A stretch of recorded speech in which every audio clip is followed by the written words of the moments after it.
प्रेमियों की प्यार में या दीन की पुकार। सच्चे प्रेमी बन जाइए और प्रेमी के साथ साथ आपको सच्चा दीन बन जाना है। यदि ये चीज जिस समय आपके हृदय में आ जाएगी तो सारा खेल आपका घर बैठे होगा। सारा खेल आपका घर बैठे होगा। सेवरी को देखिए, दोनों चीज थी उसमें, यानी प्रेम भी और दीनता भी। विदुरानी में भी, विदुरानी में प्रेम और दीनता, ये दोनों चीजें थी। प्रिय बंधु देवियों, आप सभी को ध्यान देना है। जिस समय यज्ञ की तैयारी पूर्ण हो चुकी, सभी देवता देवियों सहित जिनके पास में थी वे आए। गुरु बृहस्पति भी अपनी पत्नी तारा को लेकर वह आए। यानी तारा चार हैं, तारा चार हैं। तारा पत्नी को लेकर वे आए।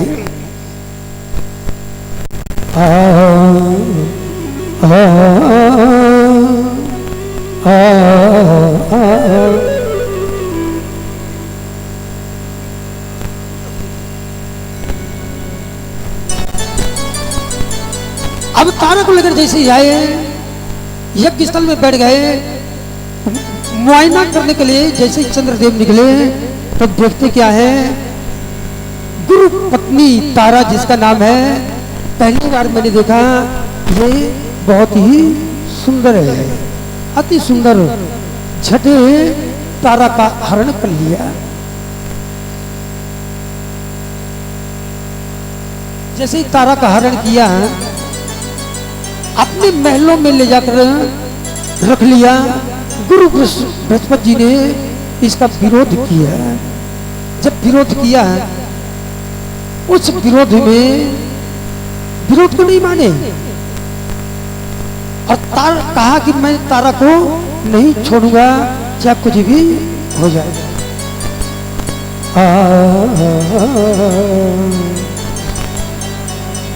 उस समय बृहस्पति जी ने कहा, मैं आपके साथ में युद्ध करूंगा। युद्ध के लिए जैसे कह दिया तो चंद्रदेव ने कहा, आप युद्ध के लिए तैयार हो जाइए, मैं भी तैयार हूं।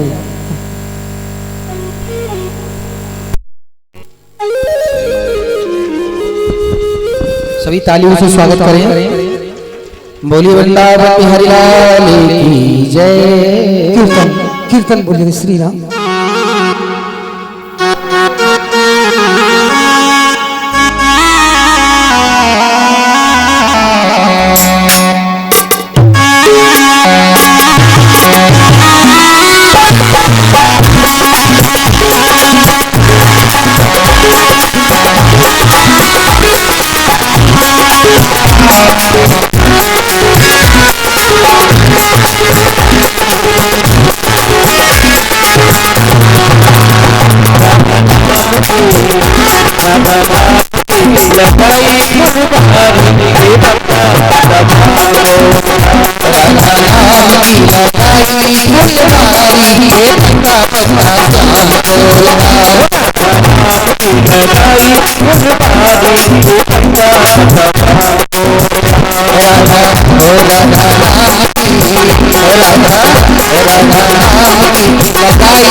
बोली राधे रानी सरकार की जय जय श्री राधे श्याम।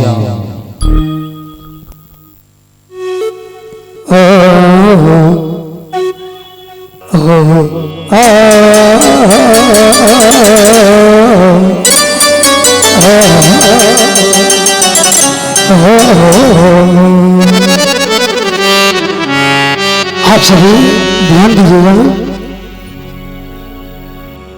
जैसे ही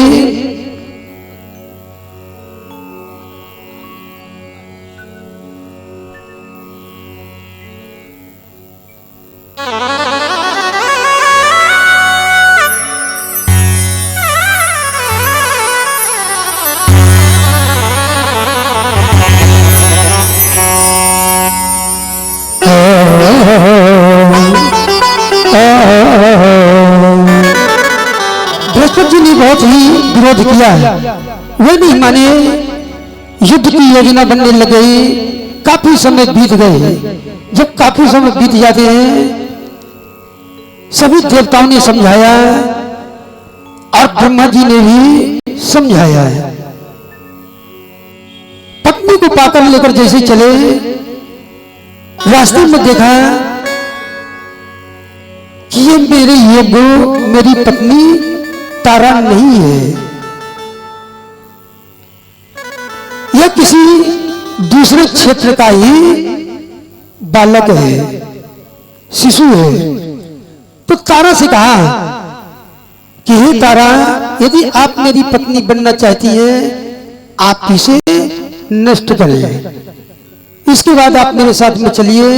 तारा ने जैसे ही नष्ट करना चाहा, वह बालक उत्पन्न हुआ। चंद्रदेव जी आए। चंद्रदेव जी ने कहा कि ये मेरा बेटा है, इसे मैं ले जाऊंगा। बृहस्पति जी ने कहा मेरा है, मैं ले जाऊंगा।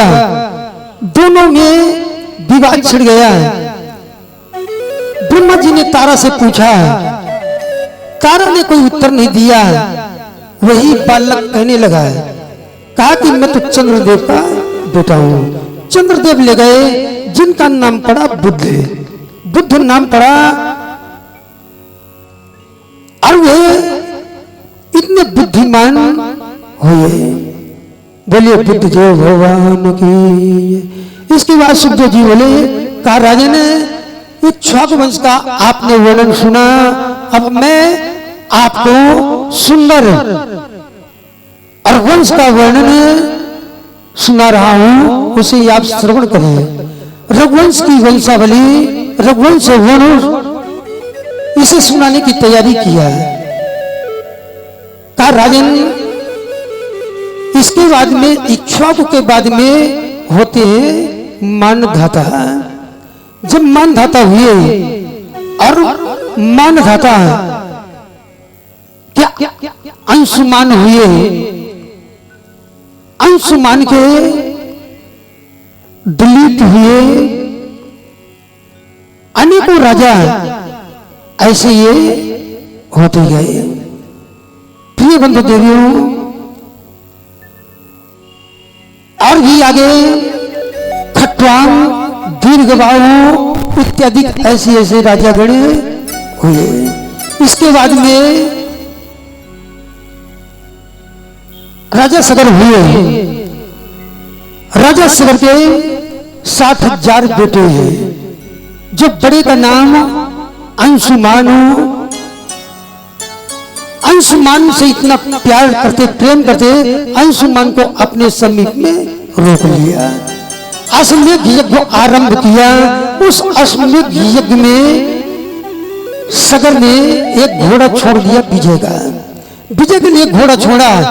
रात्रि में उस घोड़े की चोरी हो जाती है। इंद्र ने चोरी करते हुए कपिल मुनि जी की आश्रम में छोड़ दिया। कपिल मुनि कपिल अपने ध्यान में लगे हुए हैं। सुखदेव जी बोले, राजा परीक्षित जी, जब प्रातःकाल सुबेरा हुआ, घोड़े को नहीं देखा, सभी विचलित हुए। सगर को संदेशा दिया। सगर ने अपने एक कम छोटी रानी के जो बेटे हैं, एक कम 60,000 उन बेटों को बुलाया। बड़ी रानी के जो बेटे अंशुमान, उनको रोक लिया।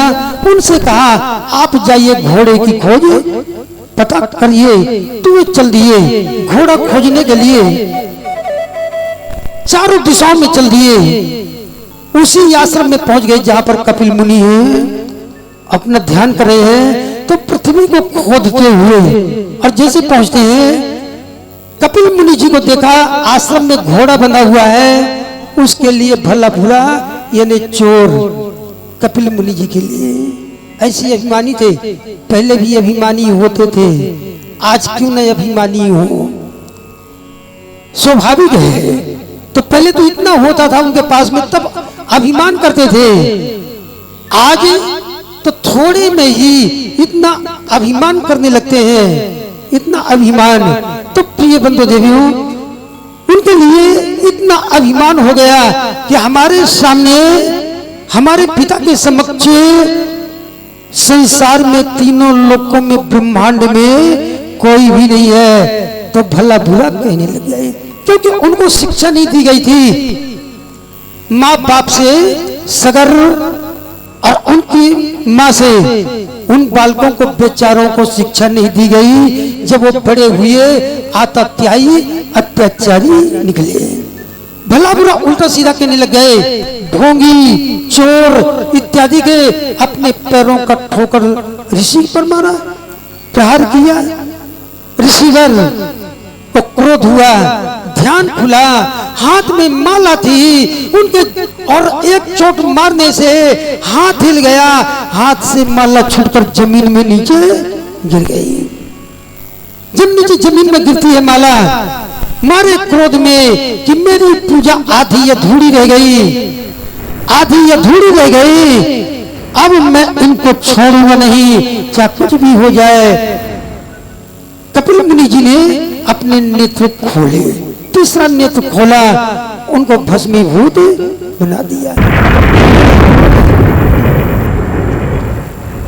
कभी भी हो, भूल करके भी छोटी पूजा भी यदि हो रही है अपने घर में या कहीं भी, छोटी पूजा भी 2-4 मिनट की भी हो रही है, तो कभी भी उस समय उसके ध्यान में रोक टोक नहीं करना चाहिए।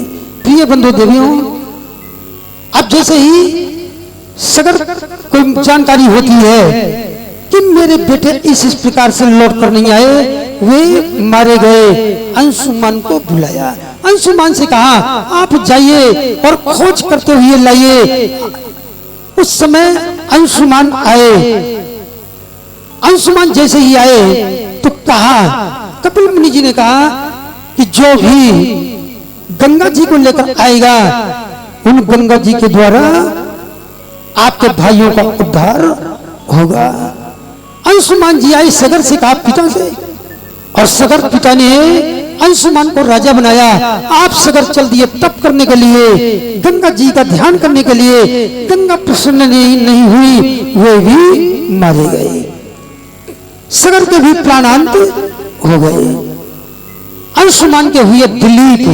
सुखदेव जी कहते राजा परीक्षित जी, दिलीप जब योग्य हुए तो दिलीप को अंशुमान राजा बनाया, और राजा बनाते हुए आप जाते हैं कपिल मुनि जी के आश्रम में। उन्हें भी जानकारी होती गंगा जी के लिए। आप गंगा जी को प्राप्त करने के लिए जाते हैं, उनके भी प्राणांत हो गए। दिलीप को हुए भागीरथ है।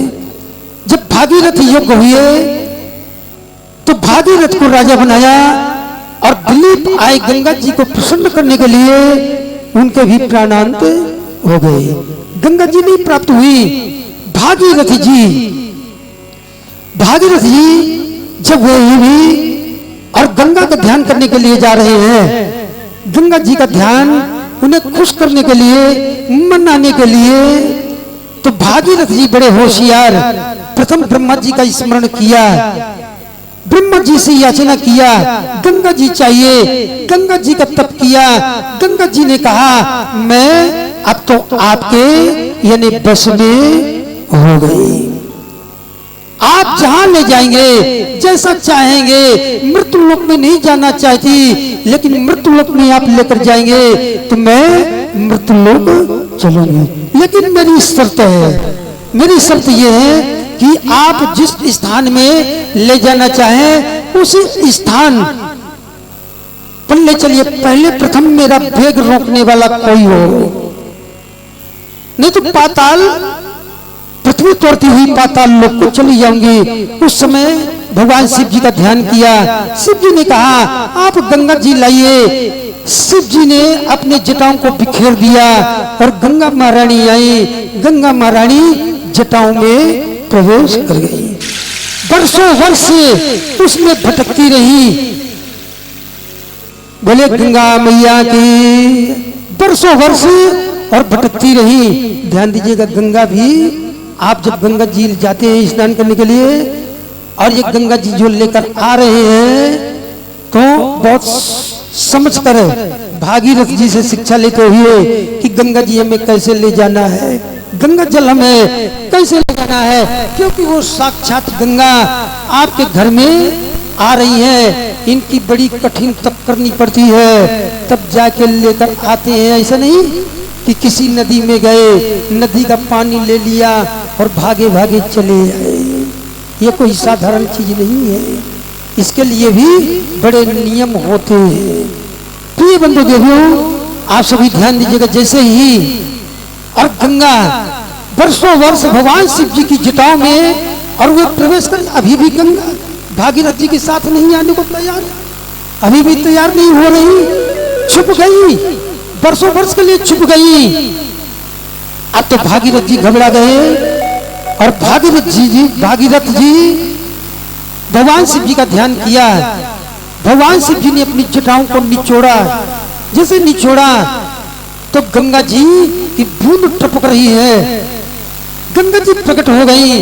गंगा जी ने पुनः शर्त रखा, कहा भागीरथ जी आप जहां भी ले जाना चाहे मुझे, आप आगे आगे चलिए और पीछे पीछे मैं चलूंगी। जहां भी आपका वेग, चलते चलते जहां भी आपका वेग यदि रुक गया तो मैं आगे नहीं बढ़ूंगी, मैं आगे नहीं बढ़ूंगी। यानी गंगा ने चैलेंज दे दिया। गंगा जी ने भागीरथ जैसे और भक्त के लिए चैलेंज दे दिया, भागीरथ भी कोई कम नहीं। भागीरथ जी तैयार हो गए, बोले गंगा जी आपकी शर्त मुझे स्वीकार है, मंजूर है। चल दिए आगे आगे भागीरथ जी पैदल, और जैसे पैदल चल रहे हैं तो भागीरथ जी 10 कदम आगे हैं, 10 कदम आगे हैं, और गंगा जी 4 कदम पीछे हैं। और सगर मुनि, भगवान कपिल मुनि जी के आश्रम में जहां सगर के बेटे मारे गए, उसी स्थान में भागीरथ जी गंगा जी को लेकर पहुंच गए। गंगा जी और कलकलाती हुई धार, लहराती हुई धार जैसे बहने लग गई, उसी स्थान का नाम पड़ा गंगा सागर। बोले गंगा मैया की। सुंदर जी बोले राजा परीक्षित जी।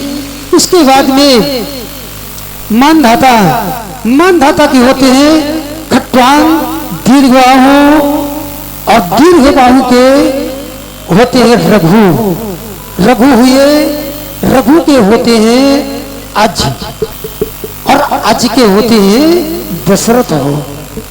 अब दशरथ के आगे कोई भी संतान नहीं है, दशरथ जी के आगे कोई भी संतान नहीं।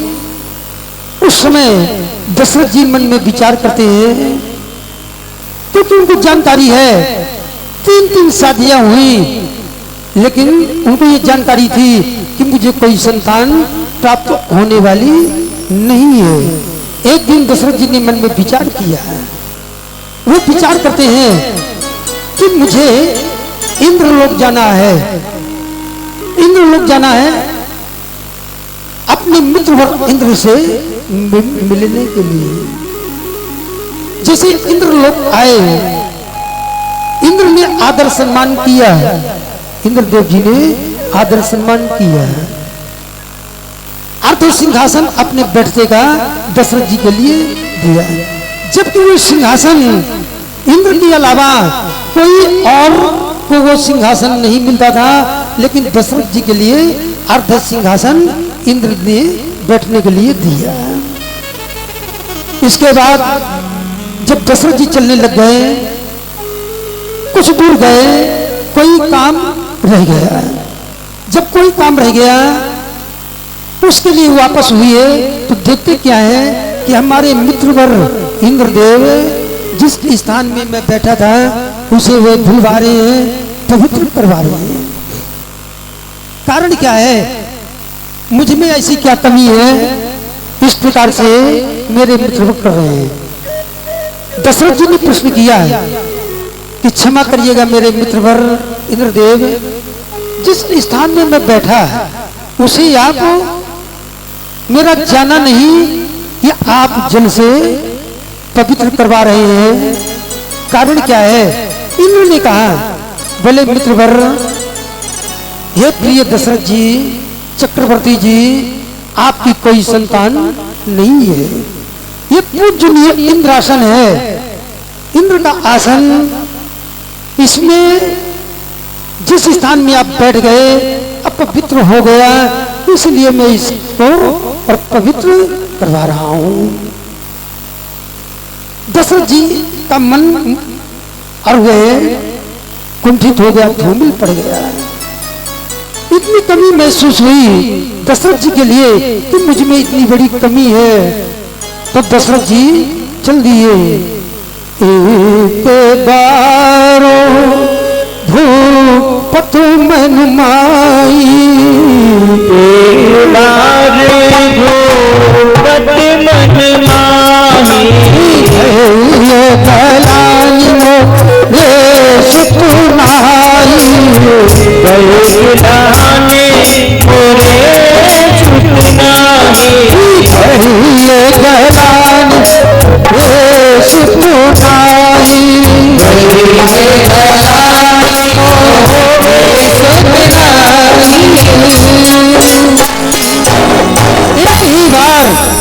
एक ही बार चतुर्थ पन में, चौथे पन में, और दशरथ जी के लिए ग्लानि उत्पन्न हुए, क्योंकि दशरथ जी 3 ये कौशल्या के कई सुमित्रा कि किसी न किसी में कोई संतान की उत्पत्ति होगी, लेकिन जब संतान की उत्पत्ति नहीं, मालूम भी हो गया कि मेरे लिए पुत्र के लिए श्राप लगा हुआ है, श्राप लगा हुआ है कि मेरी शक्ति के द्वारा और पुत्र की प्राप्ति नहीं है।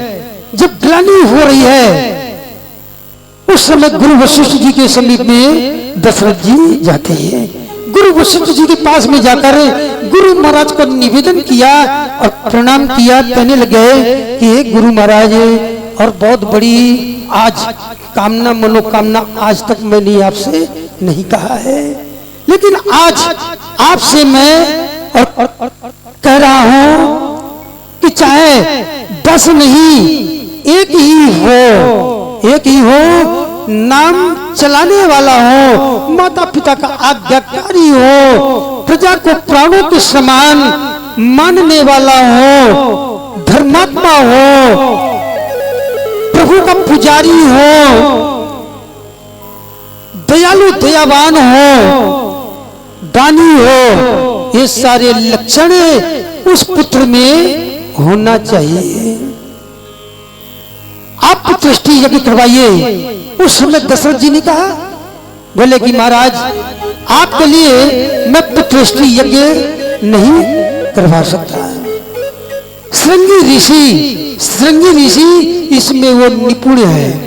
पुत्रष्टि यज्ञ करवाने के लिए, पुत्र के लिए श्रृंगी ऋषि, और वे बड़े ही प्रतिष्ठित, इसलिए आप उन्हें भुला नहीं सकते, क्योंकि आपकी श्रृंगी ऋषि की दुश्मनी है, आपकी श्रृंगी ऋषि की दुश्मनी है, आप भुला नहीं सकते हैं। इसलिए आप एक काम करिए, न मैं भी जा सकता बुलाने के लिए। उन्हीं के गुरु श्रृंगी ऋषि के ही गुरु, समय नहीं है ना, बहुत लंबे जाना है न गंगा, तो अभी समय नहीं है, बहुत दूर जाना है अभी।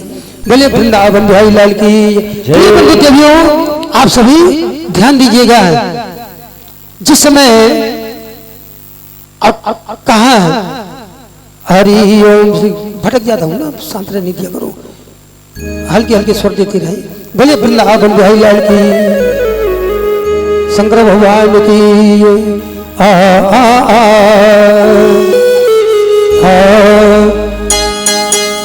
उस समय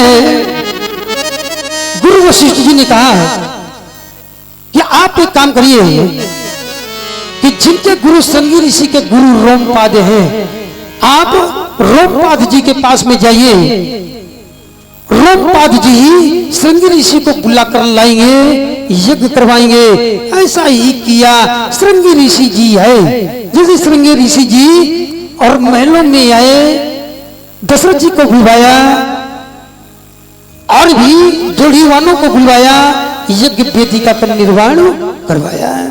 जब यज्ञ वेदी का निर्माण करवाया, यज्ञ प्रारंभ करने के लिए दशरथ जी के समेत तीनों रानियों को बुलाया। जब तीनों रानियों को बुलाया और यज्ञ के समीप में बैठ गए यज्ञ करने के लिए, आहुति देने लग गए। अग्निदेव जी आहुति देने दीवाने लग गए तीनों रानियों से, दशरथ जी से, लेकिन फिर भी यज्ञ भगवान की कृपा नहीं हुई। यज्ञ भगवान की कृपा नहीं हुई। उस समय और श्रृंगी ऋषि ने प्रश्न किया, कहा कि आपके जो कुल के देवता हैं, कुल देवता हैं, आप उनके नाम की आहुति दीजिए, आहुति दीजिए। उस समय कुल देवता के नाम की जैसे ही आहुति दिया तो यज्ञ भगवान प्रसन्न हो गए, खुश हो गए। भगत सहित मुनि आहुति दीजिए, भगत सहित मुनि आहुति दीजिए, भगत सहित आहुति दीजिए, भगत सहित मुनि आहुति दीजिए,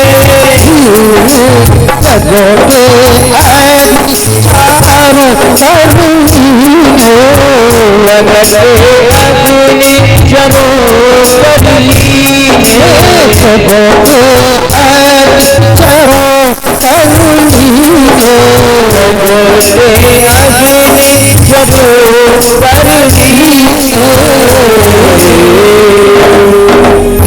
जिसे कुल देवता खुश हुए, भगवान अग्निदेव प्रकट हो गए। जब प्रकट हो गए और ये उनके हाथ में खीर का प्रसाद हाथ पर लगा हुआ है, दशरथ जी को बुलाया और दशरथ जी को बुलाते हुए कहा कि दशरथ जी लीजिए, आप चाहिए तीनों रानियों के लिए यथा योग्य बराबर भागो और बनाते हुए आपने दे। समय आने पर आपके गृह में 4-4 बेटे जन्म लेंगे, उत्पन्न होंगे।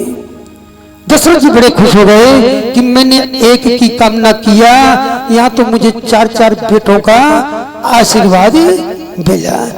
बड़ी रानी कौशल्या को दे दिया। कौशल्या रानी वे खीर का प्रसाद लेती हुई 3 भाग बनाया। एक भाग आपने लिया, मछली रानी कैकेयी को दिया, एक भाग कौशल्या के लिए दिया, अपना भाग कौशल्या कैकेयी ने एक स्थान में रख दिया, सुरक्षित जगह में रखा। और वह सुरक्षित जगह में रखी हुई खीर उसकी रक्षा हो रही है। सुमित्रा वे भोली भाली सुरक्षित जगह में खीर को नहीं रखा और एकांत स्थान में रख दिया, तो वे खीर गायब हो, यानी खीर नष्ट है ही नहीं है। सुमित्रा आई, सुमित्रा ने देखा खीर नहीं है, तो वे कौशल्या और कैकेयी के पास में आई और शिकायत किया, संदेशा दिया कि मेरा प्रसाद गायब है। तो कौशल्या जी ने थोड़ा सा भाग अपने में से निकाला। ये आप लोगों के लिए भी जानकारी दी जा रही है। आप प्रसाद लेते हैं कहीं भी तो प्रसाद का मतलब वो प्रसाद था। इसी प्रकार से आप लोगों को कोई भी कैसे भी प्रसाद, चाहे सत्यनारायण जी का हो, भागवत जी का हो, किसी देवी देवता को हो, तो यही करना है। तो उस समय इन दोनों कौशल्या और कैकेयी ने झटे अपने में से थोड़ा थोड़ा निकाला। एक भाग कौशल्या ने निकाला, एक भाग कैकेयी ने निकाला और सुमित्रा को दे दिया। तीनों ने ग्रहण किया। इधर दशरथ जी के लिए, और दशरथ जी के मित्र इंद्र कैसे बने इसका कारण है। जिस समय देवासुर संग्राम भीषण हो रहा है, उस देवासुर संग्राम में इंद्र ने जब दशरथ जी को बुलवाया, इंद्र जहां कहीं भी जाते थे तो तीनों रानियों में कैकेयी को ज्यादा दर्जा देते, कैकेयी को साथ में लेकर जाते। जब देवासुर संग्राम हुआ, उस समय उस संग्राम में दशरथ जी को मूर्छित होना पड़ा। उन दुष्टों के कारण दशरथ जी की रक्षा और कैकेयी ने किया। कैकेयी ने कैसे किया, आपको जो हम 3 दिनों से बतलाते हुए चले आ रहे हैं, लेकिन इसका मतलब जैसे ही आ जाएगा वैसे ही आपको समझाएंगे। तो कैकेयी ने अपनी साड़ी का पल्लू पकड़ लिया, अपनी साड़ी का पल्लू पकड़ लिया और दशरथ जी के चेहरे को, मुख को ढक लिया। जैसे ढक लिया और उस आंचल को कि हवा में उड़ने न पाए, आंचल को पकड़ लिया, पल्लू को पकड़ लिया, चेहरे को ढकी रही। इसके बाद में उन दुष्ट राक्षसों ने यंत्र में क्या किया कि उस रथ के पहिए में से जो लोहे की कील लग रही है, चकील जिसे कहते हैं, उस कील को, चकील को पहिए से अलग कर दिया, निकाल दिया। अब वो पहिया इतना घूमने लग गया कि वो निकलने ही वाला था। कैकेयी की निगाह पड़ती है, जैसे निगाह पड़ती है तो कैकेयी ने झट बाएं हाथ से पकड़ लिया पल्लू, सुरक्षा कर रही है पति दशरथ की, और वो झुक गई, अपना दाहिना हाथ आगे बढ़ाती हुई और दाहिने हाथ की उंगली उस पहिए में लोहे की कील की जगह में, चकील की जगह में डाल दिया। जैसे डाल दिया, अब वो सुरक्षित उस रथ को लेकर महलों के अंदर आंगन में लाकर रोका। दशरथ जी को होश आया।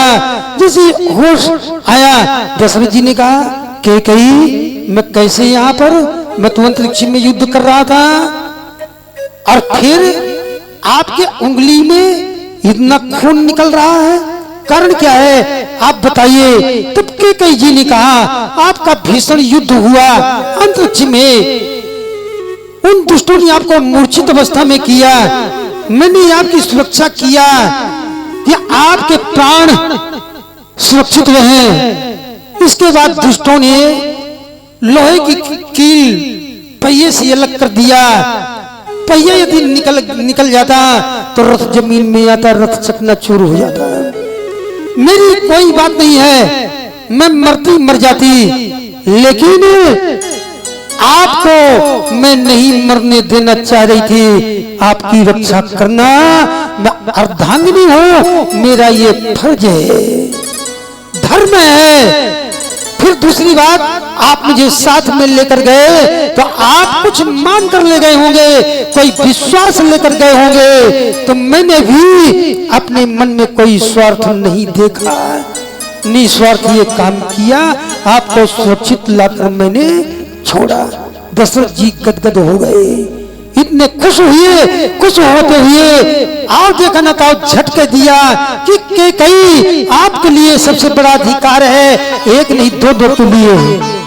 आप कहिए आपको क्या चाहिए, दो वरदान इसी वक्त में आपको दे रहा हूं, मांगिए दो वरदानों में जो कुछ भी मांगना हो।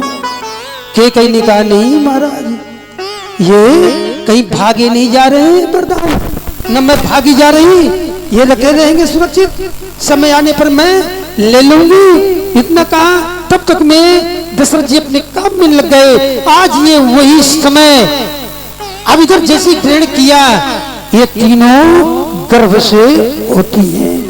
कौशल्या ग्रहण किया गर्भ से, कैकेयी ने ग्रहण किया, वे गर्भ से हो रही है। सुमित्रा ने एक भाग उठा करके ग्रहण किया, गर्भ से हो गई, फिर दूसरा भाग लिया तो गर्भ से। समय आने पर सुंदर मधुमास पुनीता उस समय और प्रभु नारायण कौशल्या जी के कक्ष में और प्रकट हुए, अवतार धारण किए। तो कैसे प्रकट हुए, सुंदर चार भुजा वाले, श्याम स्वरूप, शंख चक्र गदावन वाला धारण करते हुए और वे प्रकट हुए। कैकेयी जी ने हाथ जोड़कर निवेदन किया कि महाराज मैं जानती हूँ, सब कुछ जानती हूँ, और आपने मुझे इस स्वरूप में दर्शन दिया है, मैं आपकी शरणागत हूँ।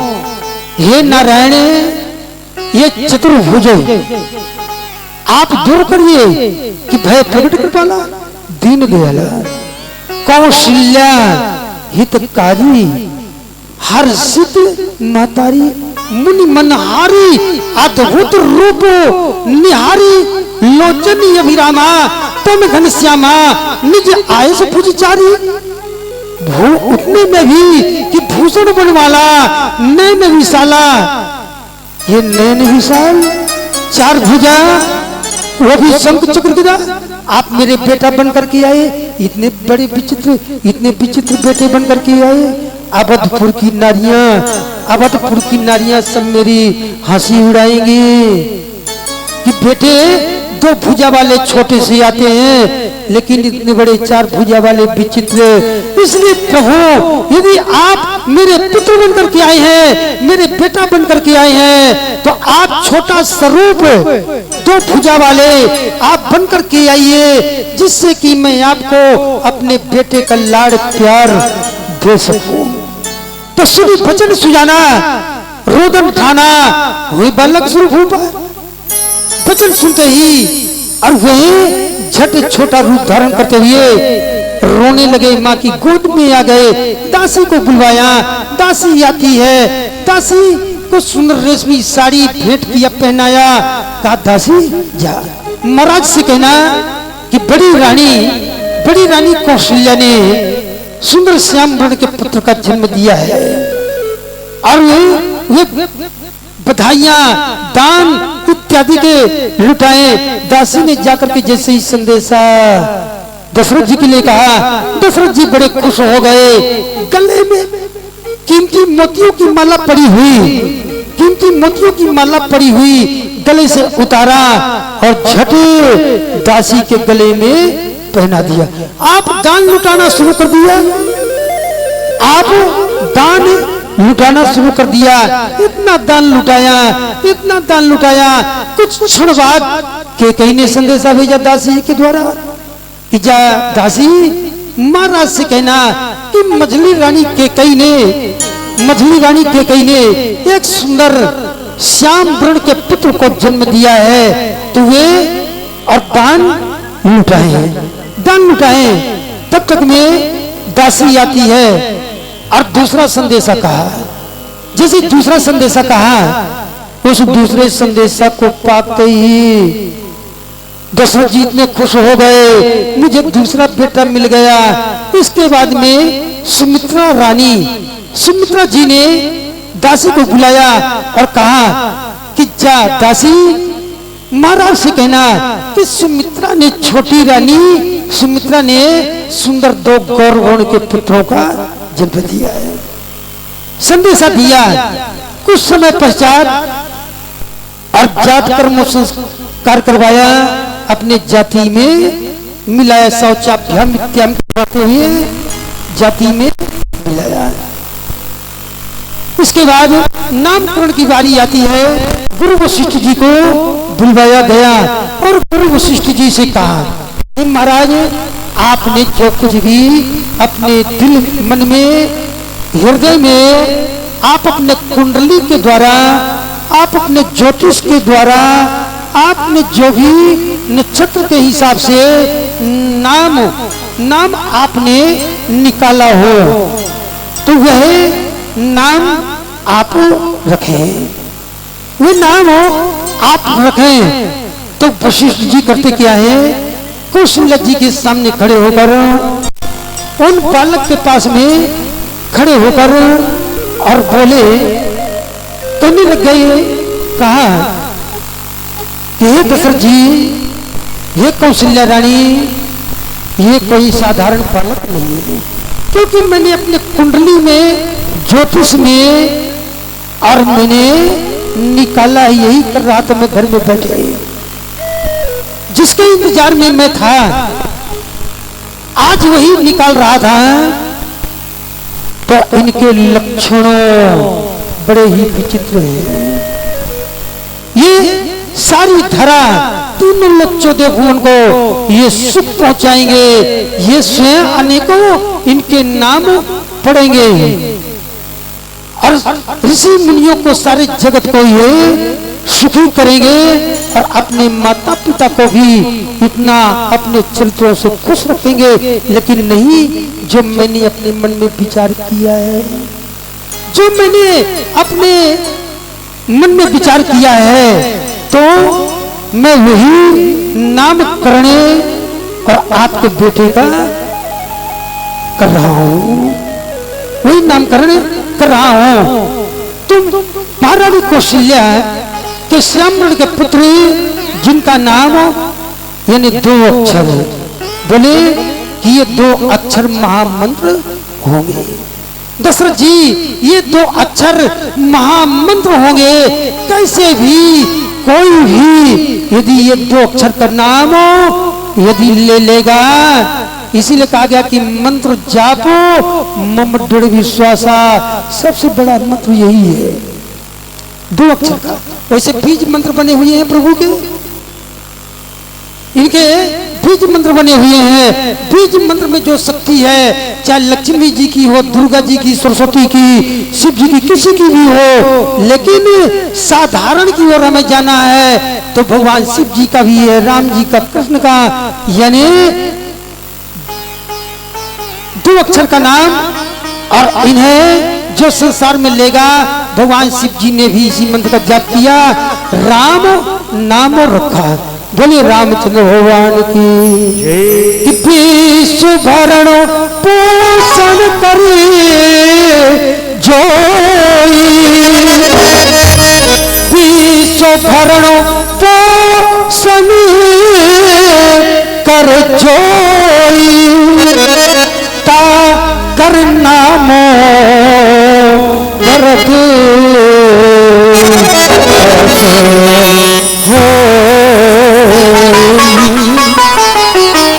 जो संसार का भरण पोषण करने वाले, संसार का भरण पोषण करने वाले, इन्हें संकेत कहा कर दिया।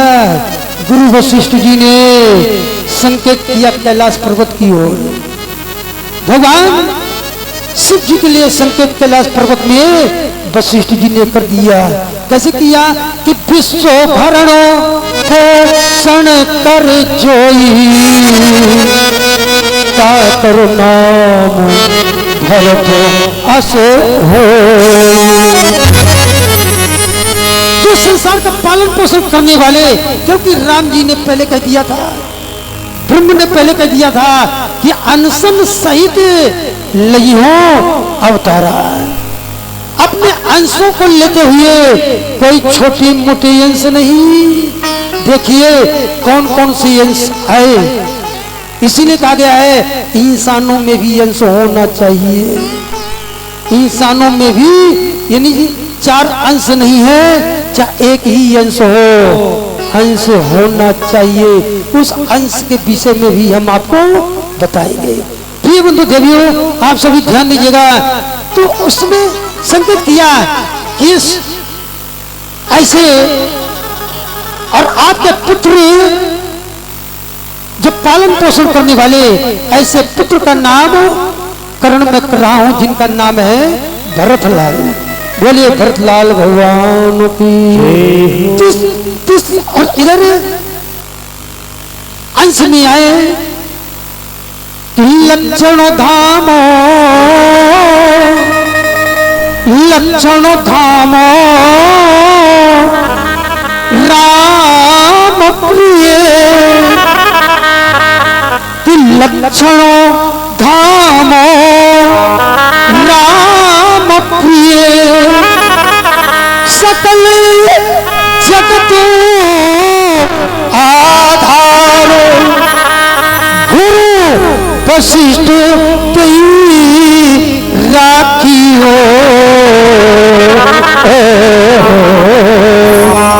लक्ष्मणो नाम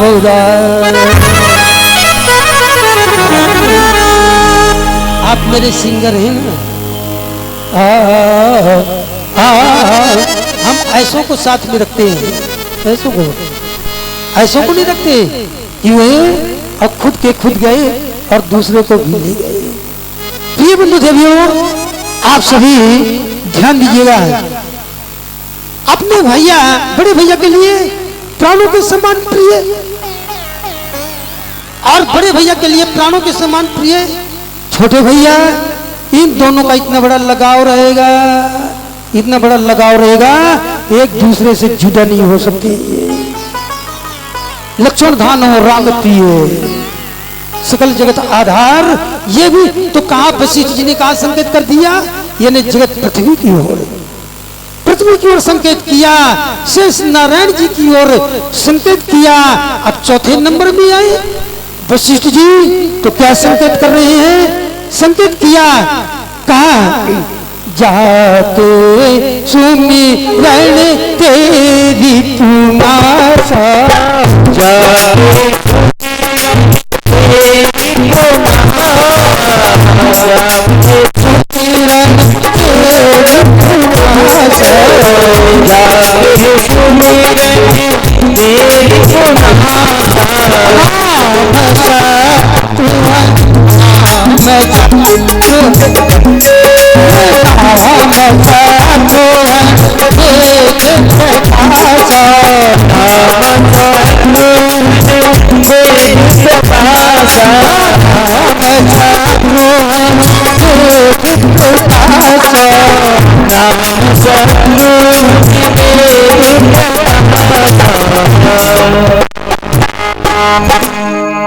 बोलिए सतनाम की। प्रिय बंधु देवियों, आप सभी ध्यान दें। जिस समय नामकरण ये किया चौथे नंबर का, तो संकेत किया वशिष्ठ जी ने, वहां भी संकेत किया कि जाके सिमरन के भी रुकनासा, यानी भेद की ओर संकेत किया। दुश्मन जो दहल जाने वाले, दुश्मनों दहल जाने वाले, ऐसे और प्रातः काल जो भी इनका जो स्मरण करेगा, जितने भी उनके दुश्मन हैं सब दहल जाएंगे। लेकिन आज का इंसान किसी से भी पूछिए, ऐसा काम कोई नहीं करता होगा। जिस किसी के शत्रु भी लगे होंगे, दुश्मन लगे होंगे, तो किसका सहयोग लेते हैं कि कोई गुंडे का, तलवारबाज का, लाठीबाज का, इनका सहारा सहयोग लेंगे। नहीं ज्यादा करेंगे तो यानी पुलिस को गुहार लगाएंगे। लेकिन जो सबसे बड़े बैठे हुए विराजमान है वेद में, ब्रह्म के भैया, ब्रह्म का तो नाम स्मरण कर लिया, लेकिन ब्रह्म के भैया भाइयों को भूलते हैं। ब्रह्म के भाइयों को भूलते हैं। क्या बलराम जी को भूलते हैं? क्या या लक्ष्मण भरत शत्रुघ्न के लिए भूलते हैं? कभी भी इसमें भी एक सुंदर प्रसंग भागवत जी में ही बताएंगे कि भाइयों का अपमान क्या होता है। यानी भरत जी शत्रुघ्न लक्ष्मण जी के लिए नहीं, इसके अलावा और भी भाई है, 4 और भी भाई हैं, और भी किसी के 4 बेटे हैं, उनके विषय में हम बतलाएंगे। तो प्रिय बंधु देवियों, आप सभी ध्यान दीजिएगा। तो उस समय शत्रुघ्न जी का नाम कोई नहीं लेता है, और यदि नाम ले ली प्रातःकाल कल्याण जीवन का हो जाएगा। जो आपके दुश्मन बैरी वो दहल जाएंगे, नष्ट हो जाएंगे। इतना ही नहीं, वही दुश्मन नहीं, आपके शरीर में भी जो दुश्मन घुसे हुए वे भी दहल जाएंगे, नष्ट हो जाएंगे। नामकरण करने के बाद में विद्याध्ययन करवाया। विद्याध्ययन करवाने के बाद और बाधित ने विश्वामित्र जी बक्सर में यज्ञ किया। उस यज्ञ में मारी सुबाहु ने यज्ञ विध्वंस किया, और विश्वामित्र जी आए, राम लक्ष्मण की याचना करने लग गए। जब राम लक्ष्मण की याचना करने लग गए, उस समय दशरथ जी ने कहा, मैं राम लक्ष्मण को नहीं दे सकता, आप जाइए। देखिए हम संक्षेप में जा रहे हैं, कथा पूरी हो रही है, प्रसंग पूरा हो रहा है, लेकिन क्योंकि अभी आगे और भी आगे जाना है, बढ़ना है। तो प्रिय बंधु देवियों, आप सभी ध्यान दीजिएगा। जैसे ही राम जी और लक्ष्मण जी की याचना किया, उस समय दशरथ जी मना कर दिए। जैसे मना किया और विश्वामित्र जी का क्रोध हुआ, उन्होंने कहा कि मेरे क्रोध से भली भांति वशिष्ठ जी परिचित हैं, मैं चाहूं तो अभी अभी जाकर सरयू मैया का एक चुल्लू जल लूंगा और वह जल छोड़ दूंगा तो तहस नहस हो जाएगा। गुरु वशिष्ठ जी को जानकारी होती है। वशिष्ठ जी आए, वशिष्ठ जी ने आकर के कहा, आप राम और लक्ष्मण दे दीजिए। ध्यान दीजिएगा, राम जी जो विशेष चीज होगी उसको जरूर बताएंगे हम। तो ध्यान दीजिएगा, राम जी छोटे हैं, लक्ष्मण जी और ज्यादा उम्र के अभी नहीं है। जिस समय वशिष्ठ जी ने राम जी को विद्याध्ययन करवाया और विद्याध्ययन करवाने के बाद युद्धाभ्यास करवाया, युद्ध करना सिखाया, क्योंकि क्षत्रिय के बेटे हैं, वो भी ब्रह्म पृथ्वी का भार हरण करने के लिए आए हैं। तो गुरु वशिष्ठ जी ने ऐसा किया, सरस्वती माँ ने ऐसा किया कि क्षण मात्र में ही संसार की सारी विद्याएं राम जी के शरीर में रोम रोम में प्रवेश कर गई। और उस समय युद्ध में प्रवीण, क्षण मात्र में ही राम जी युद्ध में प्रवीण हो गए। धनुष बाण चलाना वशिष्ठ जी ने अपना धनुष बाण दिया, शिष्य राम को सिखाने के लिए प्रवीण हो गए। योद्धा हो गए, विद्वान हो गए। अब वशिष्ठ जी ने देखा कि सब लायक राम हो गए, तो पृथ्वी का भार हरण करेंगे। वशिष्ठ जी ने झट चतुराई का काम किया। वशिष्ठ जी ने राम जी के हाथ से धनुष बाण ले लिया, धनुष बाण ले लिया, अपने पास में कुटिया में रख लिया और राम जी को निहत्थे, लक्ष्मण जी को निहत्थे भेज दिया। जैसे भेज दिया, मालूम नहीं आए। विश्वामित्र जी से दशरथ जी ने कहा, ये छोटे छोटे बालक हैं जिनके हाथों में कोई शस्त्र नहीं है, ये योद्धाओं से, दुष्टों से ये कैसे युद्ध करेंगे? आप मुझे ले चलिए, चतुरंगनी सेना मैं लेकर के चलूंगा, उन्हें पराजित करो। बस उस समय विश्वामित्र जी ने कहा, महाराज आपकी जरूरत नहीं है, बेशक ये छोटे बालक हैं, लेकिन मुझे छोटे बच्चों की ही जरूरत है। मैं सब कुछ मैं जानता हूँ, मैंने सब कुछ ध्यान में देख लिया है, इन छोटे बच्चों की जरूरत है, आप उन्हें दीजिए। रोने लग गए। वशिष्ठ जी ने समझाया, आप ले जाइए, उनके स्वभाव से मैं भली भांति परिचित हूँ, वे अच्छे लक्षण ही बतलाएंगे, विद्या अध्ययन करवाएंगे, जाने दीजिए, 10 दिन के लिए मांगा है। अब दशरथ जी ने पुत्रों को दे दिया। राम जी लक्ष्मण जी को लेकर आए। जंगल में जाने के लिए रास्ता, कुटीर में जाने के लिए रास्ता, जैसे ही सामने वो रास्ता आती है तो बस गुरु वशिष्ठ इधर, विश्वामित्र जी ने मन में विचार किया कि गुरु वशिष्ठ जी ने तो दिलवा दिया, और दशरथ जी ने कहा, ये छोटे छोटे राजकुमार हैं, युद्ध करना नहीं जानते, इनके हाथों में कोई शस्त्र नहीं है, तो ये युद्ध कैसे करेंगे? विश्वामित्र जी के लिए बड़ा संदेह उत्पन्न हुआ। संदेह उत्पन्न हो, कहीं ऐसा ना हो कि यदि ये राजकुमार निकले, 10 दिन के लिए दिया, और यदि निकलने सामना नहीं कर पाए बड़े बड़े राक्षसों का, तो बहुत गड़बड़ हो जाएगा। तो जानते हैं आप विश्वामित्र जी ने क्या किया? विश्वामित्र जी ने राम जी और लक्ष्मण जी से परीक्षा लिया, भयभीत किया, लालच दिया, भयभीत भी किया और प्रलोभन भी दिया राम जी और लक्ष्मण जी के लिए।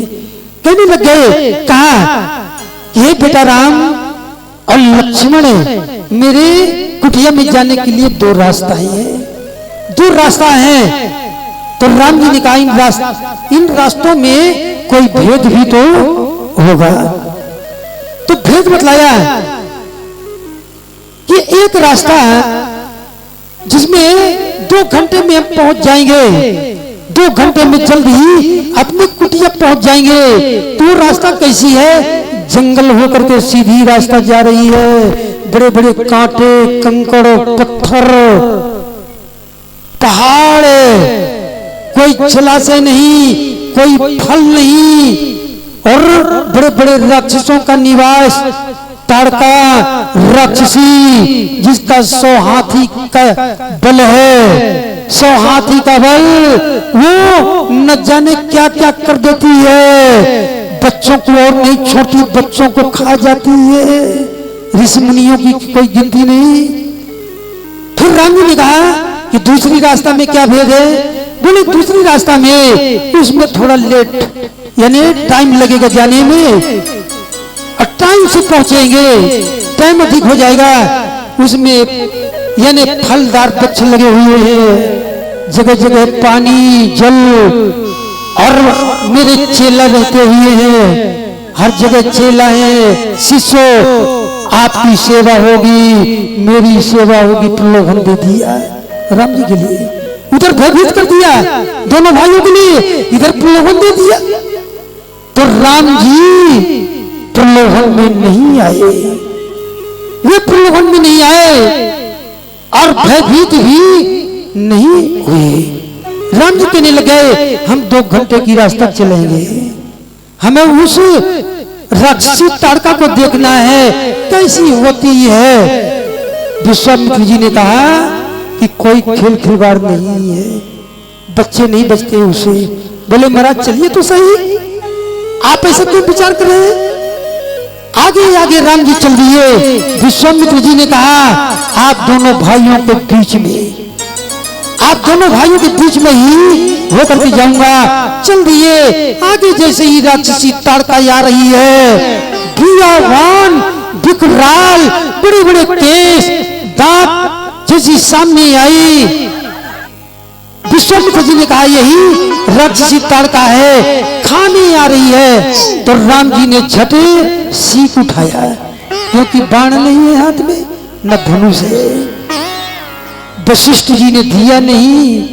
आज के माता पिता क्या करते हैं कि बेटा 5 वर्ष का हुआ और वो जाते हैं सरकारी ड्यूटी में या फौज में है या 509 में कहीं भी, यानी या पुलिस में या वैसे कोई सरकारी नौकरी कर रहे हैं, तो पहले तो पहले नकली तमंचा दिया उस बच्चे को दिवाली में या कैसे भी दे दिया, महंगे महंगे वाले नकली वाले पटाखे चलाने वाले, उसको ट्रेंड कर दिया।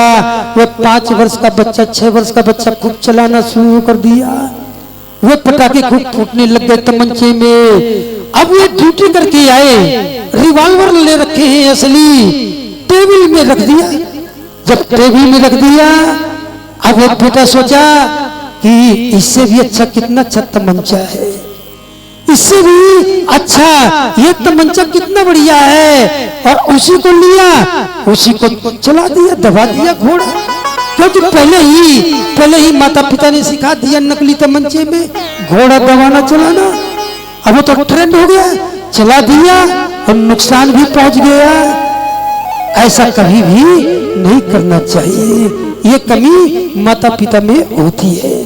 इधर जैसे ही राम जी अन्य सीख उठाया, जिससे आप कहते डाब, उसी डाब की पूजा होती है। कन्नागतों में डाब सीख तोड़ लिया, छोड़ दिया। जैसे छोड़ा तो वे फूस जाती हुई और ताड़का को जला दिया। उसमें से इतनी अग्नि प्रकट हुई कि ताड़का और जलकर वो खाक हो गई, मारी गई। अब विश्वामित्र जी समझ गए कि यही है ब्रह्म। अब मुझे पूर्ण विश्वास हो गया कि ब्रह्म का अवतार हो गया, ब्रह्म यही है। उस समय विश्वामित्र जी ने चुपचाप एक काम का और किया। विश्वामित्र जी ने चुपचाप एक काम और किया उसी जंगल में, कुटिया में नहीं, अपने शिष्य के सामने नहीं, किसी के सामने नहीं, न ही किसी को बतलाया था कि मेरे पास में क्या है। तो कहा राम जी से, लक्ष्मण जी से कहा, क्या कहते हैं कि आयुधो सर्व समर्पिके, आयुधो सर्व समर्पिके, कि प्रभु निज आश्रम आनी, कंद मूल फलो दीनो, भक्त भगत हित जान। आयुधो सर्व समर्पिके। विश्वामित्र जी वे भी क्षत्रिय थे, उन्होंने इतना तप किया, इतना तप किया तो ब्रह्म ऋषि पद को प्राप्त किया। तप कौन सा किया? ब्राह्मण बनने के लिए कौन सा तप किया? यानी गायत्री जी का है। गायत्री जी के तप से ही आप ब्राह्मण समाज आए हैं, ब्राह्मण कुल में बच्चे पैदा हुए, क्योंकि गायत्री के तप के कारण। पिछले आपने तप किया होगा और इस जन्म में भी माता पिता गायत्री का तप मंत्र यज्ञ उसके नाम से कर रहे हैं, उसकी पूजा कर रहे हैं। तो ये सब उसी यानी गायत्री की कृपा से ब्राह्मण कुल में ब्राह्मण बच्चा बन करके आया, पैदा हुआ। इसकी और भी कारण है जो कि कृष्ण जन्म में हम आपको और बतलाएंगे। इसकी और भी कारण है तो कृष्ण जन्म में हम इसको बतलाएंगे कि बच्चे कैसे आते हैं अच्छे भले घर में।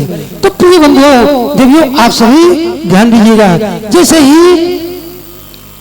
अपनी अपनी तपस्या के कारण जब वे क्षत्रिय से ब्राह्मण बन गए, जबकि वशिष्ठ जी ने इसका विरोध किया था, जब विरोध किया, ताड़ना दिया, लेकिन विश्वामित्र जी नहीं माने, ब्रह्म ऋषि कहलाए। जब ब्रह्म ऋषि कहलाए, अब उसी तप में इनके लिए दो शक्ति मिले। एक शक्ति का नाम है बला, एक शक्ति का नाम है बला और दूसरी शक्ति का नाम है अति बला।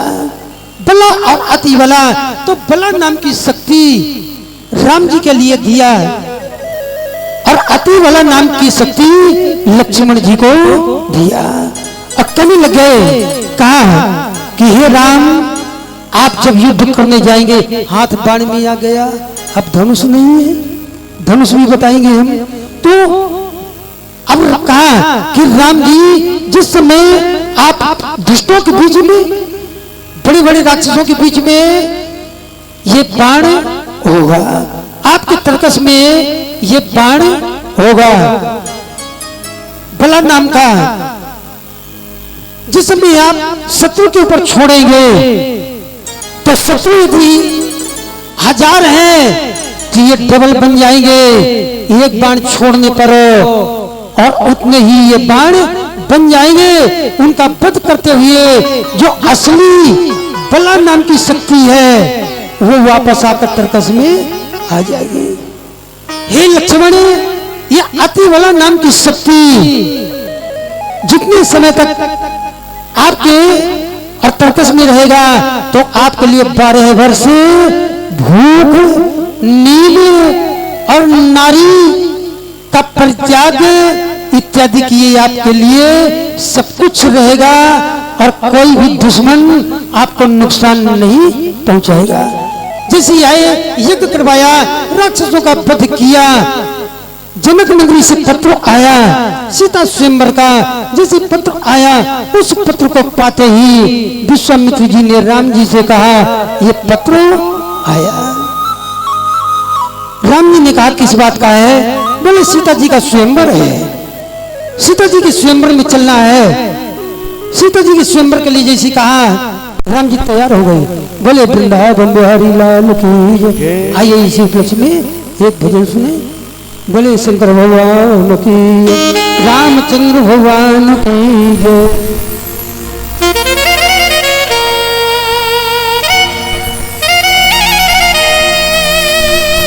राम चलना सिखा देते हैं, राम बढ़ना सिखा देते हैं, राम के हौसला में असर, राम उड़ना सिखा देते हैं, काम सार्थक हो सारे यही, राम दिल में ही रहना पड़ेगा, राम की इसे हर पल को जीना पड़ेगा। राम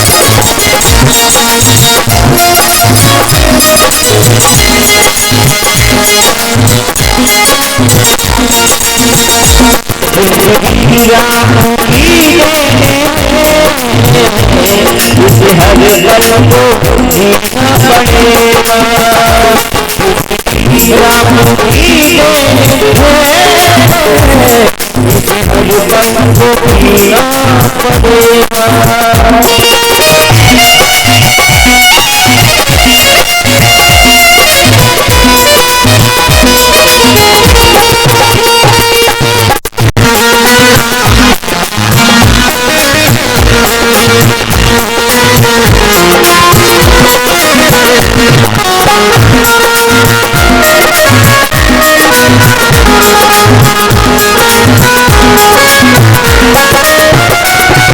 आज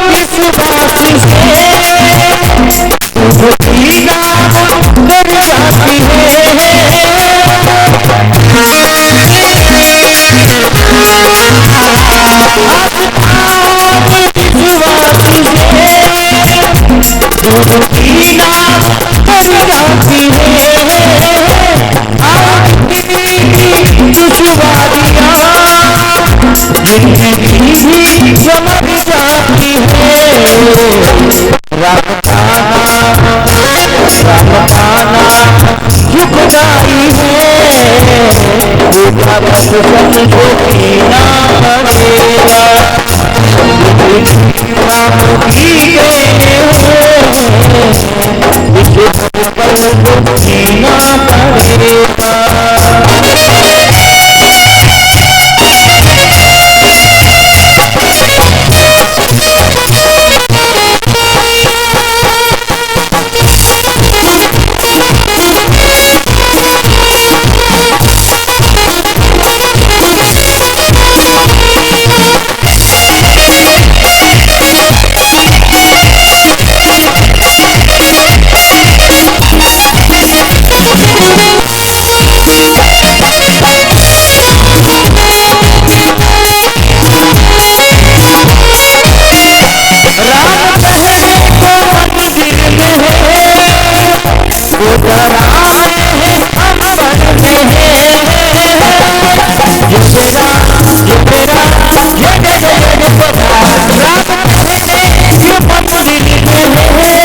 देखिए और आप सभी देख ही रहे, पहचान ही गए, तो आप सभी पहचानते हैं। आपकी ओर से व्यास जी का और ठाकुर जी का स्वागत किया गया।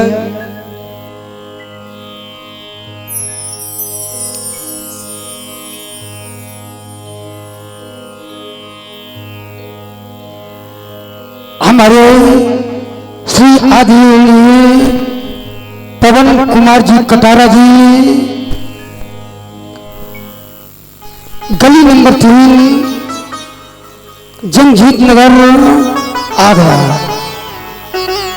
आपने प्रभु का सत्कार, स्वागत और व्यास जी का भी स्वागत उन्होंने किया। आपको हमारी ओर से आशीर्वाद कि आप जितना अपने भाग्य से अभी आप बड़े बड़े काम और कर रहे हैं, आपकी ओर भी इतने बड़े काम बनेंगे। आपने जो अपने मन में अभी सोचा है वही काम बहुत जल्द पूरा होने वाला है। आपकी जोड़ी अमर रहेगी, कुटुंब परिवार सुखी रहेंगे और आपका उसका 1000 गुना, लाख गुना मिलेगा। बोले वृंदावन भाई लाल की भगवान की। कि जिन्होंने 1100 रुपए, जिन्होंने और 1100 रुपए और वस्त्रदान व्यास जी के स्वागत किया। पवन कुमार जी आपको हमारा और लाख लाख बार आशीर्वाद। बोले वृंदावन भाई लाल की, शंकर भगवान की।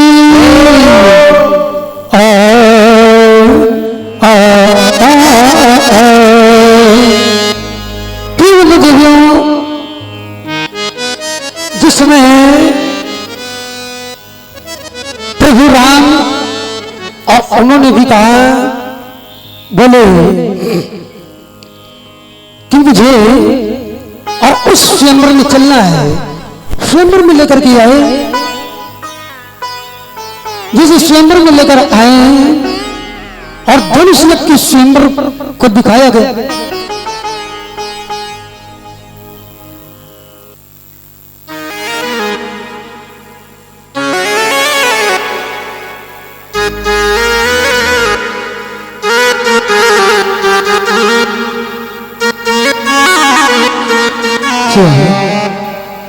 और बीच में जैसे 1 मिनट का ब्रेक लगता है, तो उसमें आप ये समझे कि कोई भक्त आए हुए हैं आशीर्वाद लेने के लिए, उन्हें आशीर्वाद देना पड़ता है। और ये हमारी लक्ष्मी जी जिन्हें आप सभी देख रहे हैं, वह भी आकर और व्यास जी का सम्मान मान किया। तो जिस समय उस धनुष यज्ञ की रचना को और दर्शन कराया राम जी के लिए, विश्वामित्र जी के लिए उचित आसन में बैठ लाया, स्वर्ण सिंहासन में आसन दिया। प्रिय बंधु देवियों, सीता जी का स्वयंवर करने का एक कारण है, छोटी अभी सीता जी छोटी है। जनक जी ने इतना कठोर पूर्ण कर दिया बेटी सीता के लिए, विवाह के लिए, वो भी वरमाला के द्वारा। कोई भी हो, यक्ष किन्नर गंधर्व, जवान बूढ़ा, कोई भी हो, आए धनुष उठाए और मेरी बेटी सीता को विवाह करके ले जाए। पिता जनक ने ऐसा किया, अपनी बेटी के लिए इतना कठिन, इतना बड़ा प्रण कर दिया।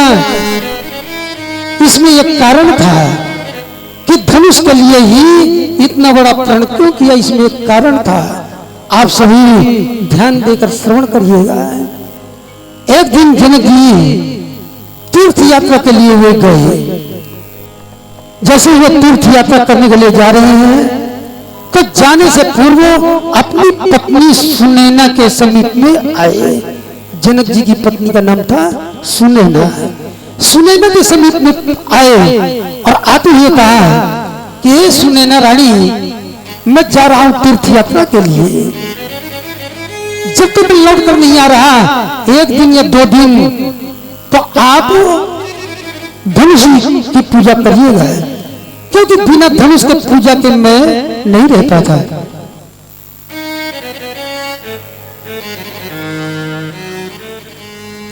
बिना धनुष पूजा के नहीं रह पाता है। इतना कहते हुए चल दिए। इधर जब पूजन का समय आया तो सुनैना ने अपनी बेटी सीता जी को बुलाया। बेटी अभी छोटी बेचारी सीता, वो धनुष जानती नहीं थी, नाम जरूर सुनती थी कि धनुष है, लेकिन देखा नहीं था धनुष के लिए, और ना ही पूजा पाठ वो लड़की सीता नहीं जानती थी कि पूजा पाठ कैसे किया जाता है, न दान करना जानती थी। लेकिन सुनैना ने प्रथम बार सीता जी को बुलाया और सीता जी से बुला करके सीता जी से कहा, बेटी सीते, मैं अपने काम में लग रही हूं, तू एक काम कर ले, तू एक सुंदर कंचन थाल तू ले ले और उसी में पूजा पाठ का सामान तैयार कर ले। एक कांसे का लोटा, उसमें एक लोटा जल, पूजा पाठ का सामान, घी की बत्ती इत्यादि के, चावल, चने की दाल चढ़ाई जाती है ना शिव जी के, तो शिव जी के हाथों का पिनाकी नाम का धनुष है, तो चने की दाल तो चढ़ेगी, चावल चढ़ेगा, बेलपत्र चढ़ेगा, जितना भी सामान सीता जी ने रख लिया और वो लेकर आई धनुष के समीप में। प्रथम बार जैसे वो आई तो देखा, अरे बाप रे बाप, इस वेदिका में धनुष में इतना भारी कचरा, धूल मिट्टी ये सन रही है, कचरा पड़ा हुआ है। क्या हमारे पिताजी के लिए ऐसी पूजा अच्छी लग रही थी, इसी प्रकार की पूजा अच्छी लग रही थी? लेकिन नहीं, मैं भी उनकी बेटी सीता हूं, मैं अपने हिसाब से पूजा पाठ करूंगी। तो सीता जी ने क्या किया, पूजा की थाली वेदिका में एक तरफ रख दिया, लोटे का जल रख दिया, अपने गले में उसने एक दुपट्टा डाल रखा है, दुपट्टे को गले से निकाला, अपने हाथ में बाएं हाथ से उस धनुष को उठाया, बाएं हाथ से एक खिलौने की तरह, ऐसा धनुष जिसमें हजारों हाथी छोटे से धनुष में जनक जी ने लगवाया था, लेकिन उन हाथियों ने तिल मात्र भी धनुष को नहीं हटा सके। वही धनुष और सीता जी ने उठाया, एक यानी कमल डंडू की तरह उठाया और वेदिका को अपने गले के दुपट्टे से उस वेदिका की धूल मिट्टी को साफ किया। इसके बाद में जल का छिड़काव किया, वेदिका को पुनः अपने दुपट्टे से साफ किया। धनुष की एक एक कणे, फूल के कणे, बेलपत्र के सूखे हुए कणे, चावल के कणे, धूल के कणे एक एक करके निकाल दिया। इतना सुंदर साफ सुथरा कर दिया। कैलाश पर्वत में बैठे हुए भगवान शिव जी ध्यान में बैठे थे, ध्यान में शिव जी बैठे थे। जैसे ही सीता जी के हाथ में धनुष है, वो लड़की सीता सेवा कर रही है, एकदम चौंक गए। शिव जी चौंक पड़े, उनका ध्यान खुल गया, इतना वे मुस्कुराए और वरदहस्त अपना भगवान शिव जी ने उठा लिया, सीता जी की ओर अपना वरदहस्त कर दिया, सब कुछ दे दिया। कैलाश पर्वत से बैठे बैठे शिव जी ने सीता के लिए, सीता जी उस धनुष को रखी। उस धनुष को रखने के बाद विधिवत पूजा पाठ किया, रोली तिलक किया, घी का दीपक जलाया। घी का दीपक जलाने के बाद में प्रणाम किया। आप चल करके महलों के अंदर आई। जनक जी आए। जनक जी का नियम था, कहीं से भी आते तो प्रथम धनुष के दर्शन करते। शिव जी के हाथों का वह धनुष, उसका दर्शन करते। जनक जी ने देखा, देखते ही घबरा गए। आज हमारे महलों में इतना कौन वीर योद्धा महान हो जिसने धनुष की पूजा किया है? इतना बड़ा वीर महान और महलों के अंदर कौन है? महलों के अंदर आए सुनैना से कहा धनुष की पूजा किसने किया है? सीता जी सुन रही हैं, वो डर गई कि हमारे पिताजी को उसी प्रकार की सेवा पसंद थी। सीता जी डर गई। झट सुनैना बोली कि मेरी बेटी सीता उसने किया है, आपकी बेटी सीता ने किया है। सीता जी को जनक जी ने बुलाया और बुलाते हुए कहा क्यों बेटी सीते, आप ये बतलाइए कि धनुष की पूजा आपने किया? बोले पिताजी मुझसे क्या गलती हुई गई है, मैंने तो पूजा किया अच्छी तरह से। बोले नहीं। जनक जी कहने लगे मुझे विश्वास नहीं हो रहा, मुझे विश्वास नहीं हो रहा है। जिस प्रकार से आपने पूजन किया है, सामग्री तैयार किया है, वैसे ही आप करिए। उसी प्रकार से थाली सजाया, जल लिया, गले में दुपट्टा डाला, आई पूजन का सामान थाली रख दिया, धनुष उठाया, गले के दुपट्टे से पोछा लगाया, झाड़ा लगाया, रख दिया। तूने पूजन किया। जनक जी फूले नहीं समाये, फूले नहीं समाये। बेटी को प्रणाम किया, चरणों को पकड़ लिया, उठाए नहीं उठे। इधर बेटी सीता को अंदर भेज दिया, आप जाइए महलों के अंदर। भेज दिया। धनुष के समीप ही खड़े होकर जनक जी ने भीषण प्रण कर दिया, भीषण प्रण कर दिया कि तीनों लोक में कोई भी यक्ष किन्नर गंधर्व जवान बूढ़ा कोई भी हो वह आए, आमंत्रित है। पत्र व्यवहार करूंगा, निमंत्रण दूंगा। धनुष को कान के प्रमाण तक खींचे, उठाए या तिल मात्र ही हटा दे, खंडन कर दे। मेरी बेटी सीता का विवाह है, वरमाला के द्वारा उसी के साथ में विवाह होगा। ये भीषण प्रतिज्ञा कर दिया, पत्र बनवाया, देश देशांतर में चारों ओर पत्र भिजवाया। जैसे पत्र भिजवाया, उस पत्र को प्राप्त करते हुए सभी आए, राम जी भी आए, सभा में बैठे हैं, अपना प्रण सुनाया कि जो भी वीर योद्धा धनुष खंडन करे। सभी राजा महाराज आए, कोई धनुष नहीं उठा सके। उस समय राम जी को आदेश दिया। विश्वामित्र जी ने, ध्यान दीजिएगा, विश्वामित्र जी ने आदेश दिया कि जाइए राम जी आपका समय आ गया, धनुष के समीप में जाइए, धनुष भंग करिए। तो राम जी ने क्या किया? राम जी ने क्या किया कि विश्वामित्र जी ने जो शक्ति दिया था ना बला नाम की, तो सुरक्षित करने के लिए, सुरक्षा के लिए अपने गुरु और गुरु विश्वामित्र के हाथों में दे दिया और आप चल दिए। विश्वामित्र जी को प्रणाम किया और प्रणाम करते हुए धनुष वेदिका के समीप में आ गए। जैसे ही आ गए तो अब करते क्या है कि झटो, यानी खड़े खड़े, झुकते नहीं, खड़े खड़े ही और प्रणाम किया। तो वो प्रणाम कैसा था कि गुरु ही प्रणाम मन ही मन कीना, गुरु ही प्रणाम मन ही मन कीना, अति लाघवो उठाए धनु लीना। तो कौन से गुरु जी? सबको दिखाकर विश्वामित्र जी को झुक करके प्रणाम किया। लेकिन जो गुरु जिन्होंने धनुष पकड़ना सिखाया, अब वो धनुष उठाने जा रहे हैं, तो वही गुरु जो धनुष पकड़ना उठाना सिखाया है। वशिष्ठ जी उनको मन ही मन में प्रणाम किया। हे गुरु भगवान, इतना कठिन ताकतवर बलवान बजन छोटा सा बालक हो, आपका शिशु, आपका चेला राम धनुष उठाने जा रहा है। गुरु भगवान आप मेरी सहायता करिएगा।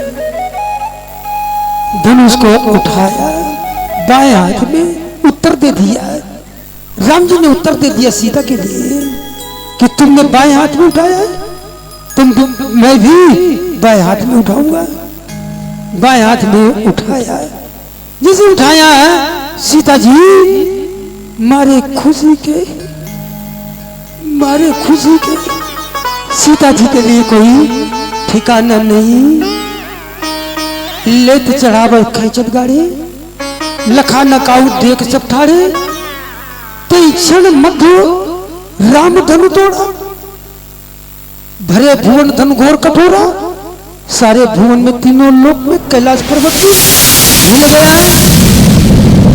जब उसको जमीन में जैसे छोड़ा तो तीनों लोग तो कंपायमान हो गया, कैलाश पर्वत भी हिल गया। कैलाश पर्वतों में बैठे बैठाए शिव जी वे भी हिलने लग गए। परशुराम जी ध्यान करते हुए बद्रिका आश्रम में बैठे। परशुराम जी का ध्यान टूट गया, मानो मेरे गुरु का धनुष टूट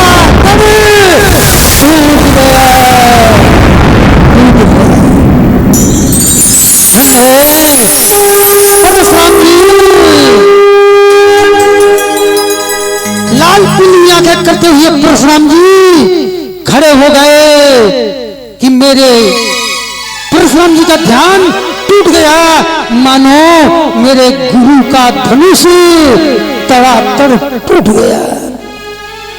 तभी तो ये कंपायमान हुआ। इधर जनक जी कमला बिमला सखियों को बुलाया, लेकर आइए सीता जी को बरमाला डलवाइए राम जी के गले में।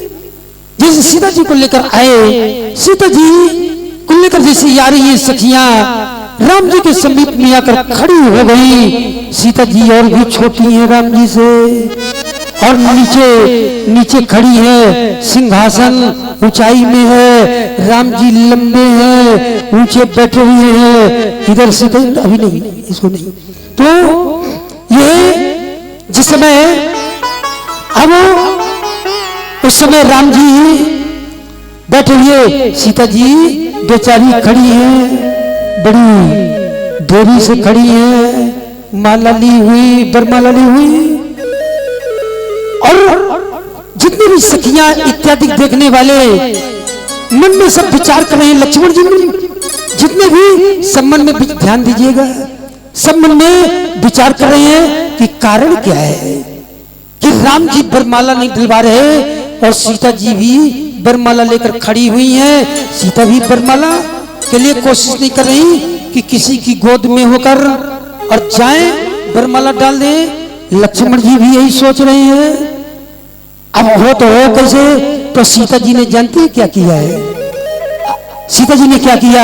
सीता जी ने मन ही मन में सीता जी ने कहा, ए राम जी, आप यदि बरमाला अपने गले में डलवाना चाहते हैं, मेरे दूल्हा बनना चाहते हैं, तो आपको सिंहासन से उतरकर आएगा, मेरे सामने झुकना पड़ेगा, मेरे सामने आप अपना मस्तक झुकाएंगे, तभी ये बरमाला आपके गले में जाएगी।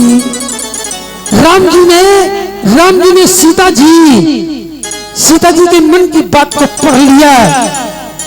सीता जी के मन की बात को पढ़ लिया राम जी ने। तो राम जी ने कहा, ऐ सीते, मेरा नाम राम है, मैं किसी महिला की क्या आपके सामने मैं अपना सर नहीं झुका सकता। चाहे कुछ भी हो जाए, आप मेरी दुल्हन बने या ना बने, लेकिन आपके सामने मेरा सर नहीं झुकेगा। सीता जी घबरा गई। सीता जी ने मन की बात को पढ़ लिया, राम जी के मन की बात को। तो सीता जी ने अपने मन में कहा, दोनों एक दूसरे के मन की बात को करने लग गए। जब राम जी नहीं आए तो सीता जी ने क्या किया? लक्ष्मण जी जी के लिए सीता जी ने संकेत किया अपने नेत्रों से। अपने नेत्रों से कोई नहीं समझ पाया कि क्या हो रहा है लक्ष्मण जी और सीता जी के बीच में। तो नेत्रों से इशारा किया, हे लक्ष्मण जी आप तो मेरे और देवर लाला लक्ष्मण जी नींद लेने के लिए आप आगे आगे होंगे, लेकिन अपनी भाभी की सहायता करिए, अपनी भाभी की सहायता करिए। लक्ष्मण जी समझ गए। तो लक्ष्मण जी करते क्या हैं, सीता जी के सामने आकर खड़े हो गए। सीता जी के सामने खड़े हो गए। सीता जी के सामने खड़े होते हुए बिना कारण जैसे हाथ में एक लकड़ी ले रखा है, छोड़ दिया लकड़ी गिर जाती है जमीन में। लक्ष्मण जी बिना कारण ही राम जी की ओर लकड़ी की तरह डंडाकार जमीन में गिर गए। राम जी समझ नहीं पाए कि कारण क्या है। राम जी छलांग कर लगाकर सिंहासन से आए और लक्ष्मण जी को झुक करके उठाने लगे। झुक करके लक्ष्मण जी को उठाने लग गए। राम जी का सारे सीता जी की ओर झुका है। सीता जी ने वरमाला डाल दिया, वरमाला डाल दिया। बोले सीता महारानी की, सीता महारानी की, रामचंद्र भगवान की। वरमाला पड़ गई। राम जी हंसे, मुस्कुराए, लक्ष्मण जी को गले से लगाया और सीता जी को भी अपने हृदय से लगा कि हे सीते तुम्हारा प्रण पूरा हुआ। मेरा भाई हो लक्ष्मण जैसे कि सीता को मेरी दुल्हन बना दिया। बोले वृंदावन भाई लाल की ही है। आप सभी ध्यान दीजिएगा। हम अपनी वाणी का विराम इसी स्थान में देंगे। कल बाकी विदाई उदाई इत्यादि के तो कल का प्रसंग आपके सामने बहुत ही अच्छा प्रसंग रहेगा, यानी कृष्ण जन्म महोत्सव। कृष्ण जन्म महोत्सव बड़े जोरदारी के साथ में आपके जगजीत नगर में मनाया जाएगा। जगजीत नगर का नाम रोशन, यानी पूरे भारतवर्ष के कोने कोने में विदेशों तक नाम चला गया वीडियो के द्वारा। ये यानी सारी संसार में आज चल रहा है लाइव, सारे संसार में आप लोगों का सबका ये जा रहा है। तो प्रिय बंधु देखिए, कल सजावट, कल एक बच्चे को कृष्ण बनाया जाएगा, वसुदेव जी बनाए जाएंगे, हथकड़ियां बेड़ियां सारा सीन जेल का दिखाया जाएगा। एक छोटी सी बालक को कृष्ण स्वरूप में दर्शाया जाएगा, दिखाया जाएगा, दर्शन करवाया जाएगा। आप जो भी दान करना चाहें, वस्त्र दान, पात्र दान, रुपया पैसा कुछ भी है, तो वह कल आप कृष्ण जन्म में दान करेंगे। जिसको लड्डू फल गुड़ के लड्डू बनाना है या बाजारू लड्डू जो मगज के आते हैं इत्यादि के, आप ये लेकर के आए। साथ में माखन मिश्री ये जरूरी है, तो माखन मिश्री भी आप लेकर आए और प्रभु का भोग अपने हाथों से लगाएं। तो कल आप की ये जगजीत नगरी कॉलोनी ये वृंदावन के समान, अभी भी ये वृंदावन तीर्थ के समान है। आज ये चारों धाम तीर्थ है आपकी कॉलोनी जगजीत नगर। कोई हल्के मन न ले। तो प्रिय बंधु देवियों, कल आप सभी लोगों को बहुत उत्सव मनाना है। अच्छे अच्छे कपड़े हो सके तो पीले कैसे भी और वो पहन करके आए। नहीं है जो प्रभु ने दे रखा है वही आप धारण करते हुए आए। प्रसाद आरती होगी भजनों के बाद, झांकी आएगी, झांकी के दर्शन करते हुए और न्यौछावर झांकी में करते हुए राम जी लक्ष्मण सीता जी की न्यौछावर करते हुए थाली में रखते जाइएगा। और फिर आरती के बाद में आप जब प्रसाद लेंगे, एक एक करके प्रसाद जो अमनिया किया हुआ प्रसाद रखा है, कल आपने इसको नहीं लिया था। मैंने आपसे कहा था कि प्रथम ये जो नित्य की तरह डेली की तरह है, पहले आप ये प्रसाद लीजिएगा। इसके बाद में और मुझसे जिसके हाथ में चला जाएगा तो उसकी बड़ी कृपा है कि जिसके हाथ में प्रसाद चला जाएगा तो जितने फल हैं उतनों के हाथ में जाएंगे। तो प्रिय बंधु देवियों, ऐसी गलती न किया करें। जो प्रसाद भोग वाला है पहले उसे लिया करें, उसे लिया करें, उसे नहीं छोड़ना है। और बिना प्रसाद के जाना भी नहीं है, प्रसाद लेकर के ही मांग करके ले। उसमें प्रसाद में ठाकुर जी के कोई अपमान नहीं है मांगने पर भी। और हमने क्या बतलाया था, तीनों रानियों ने क्या किया, एक एक भाग दिया था सुमित्रा के लिए। तो प्रसाद आपको भी जल्दी खत्म नहीं करना है, घर में कुछ देर के लिए सुरक्षित रख दीजिए। आपने घर में 2 लोगों को प्रसाद मिला, सुरक्षित रख दीजिए। उसमें से जब सभी सदस्य उनको खिलाइए, कह के खिलाइए कि यानी इनके विकार दूर हो, सारी परेशानियां दूर हो, ऐसा कहना पड़ता है। तो आइए, झांकी आ रही है, झांकी बुलवाएं। जब तक भजन होगा आप सभी भजन भी सुनेंगे। जय श्री राधे। बोलिए राजा रामचंद्र भगवान की जय, बोलिए वृंदावन बिहारी लाल की जय।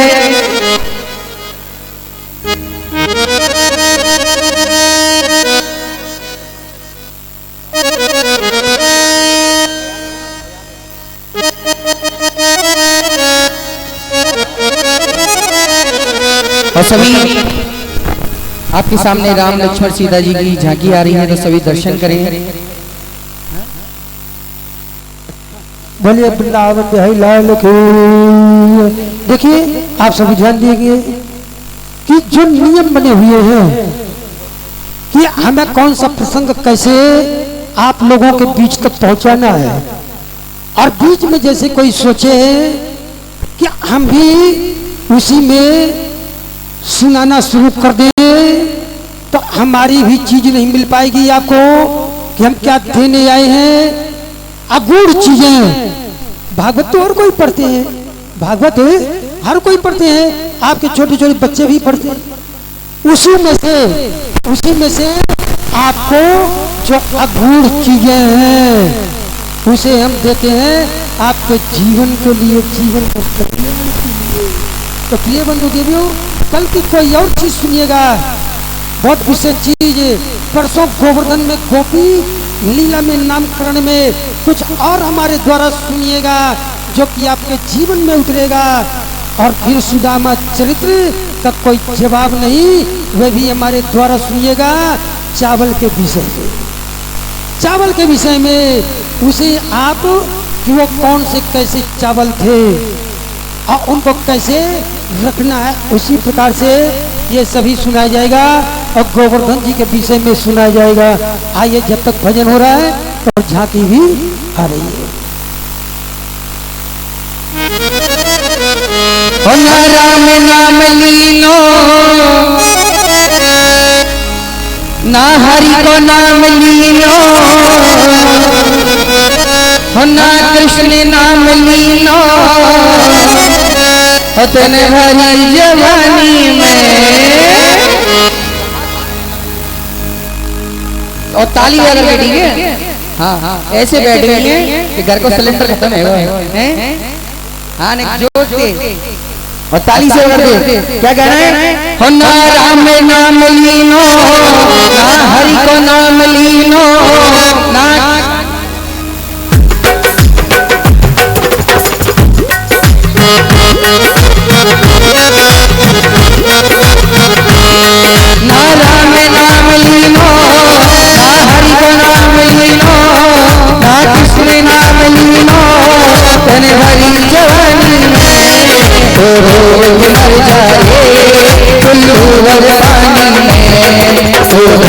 मर जाए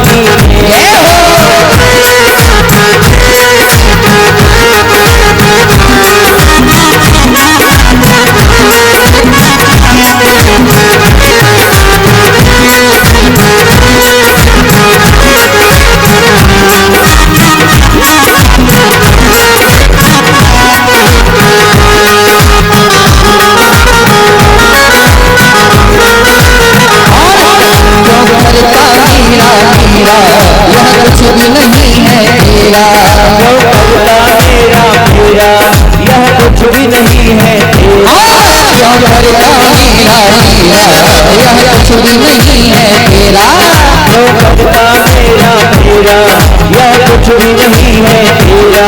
एक दिन होगा भैया तेरा मरघट में डेरा। एक दिन होगा भैया तेरा मरघट में डेरा। कमाई के ले जा रे कछु कमाए के ले जाए, कुछ कमाई नहीं पायो, कछु कमाए नहीं पायो। ऐसी जिंदगानी में तो डूब के मर जा रे चुल्हो भर पानी में। डूब के मर जाए भर पानी में।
पानी को बबूला है, पानी को बबूला है, पानी को बबूला है, पानी को बबूला है।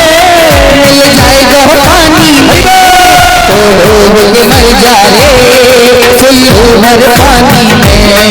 डूब के मर जाए भर पानी में। जय हो काली काली काली।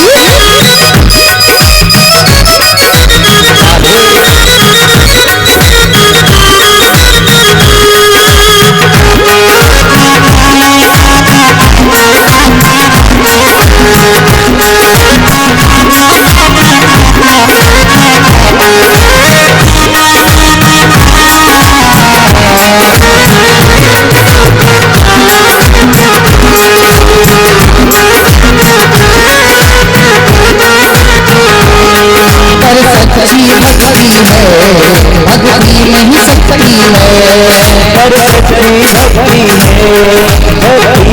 है। पर सच्ची भक्ति है भक्ति नहीं सकती है। पर सच्ची भक्ति है भक्ति में सकती है।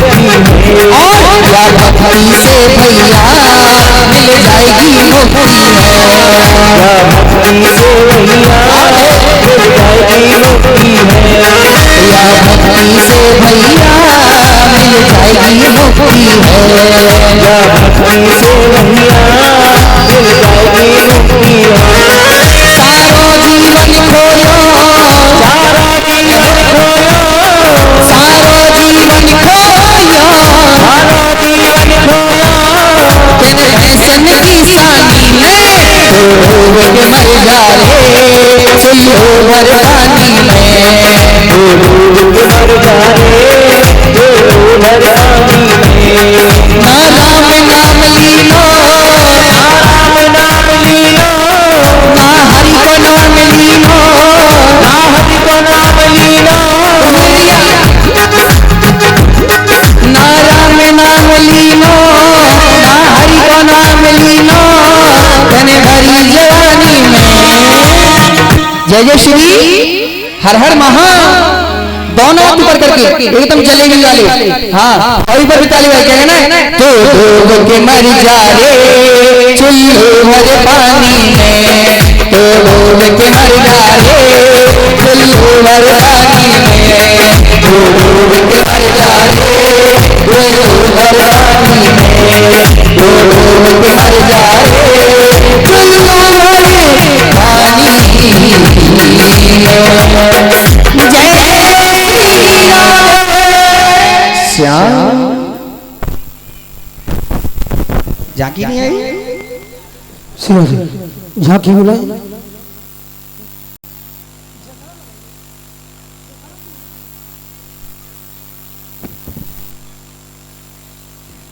और हमारे रघुवंशी जी, आदरणीय रघुवंशी जी और हमारे कोमल लवानिया जी थोड़ा जयकारा कुछ दो शब्द कहेंगे, अनमोल शब्द अपने कहेंगे उसे। और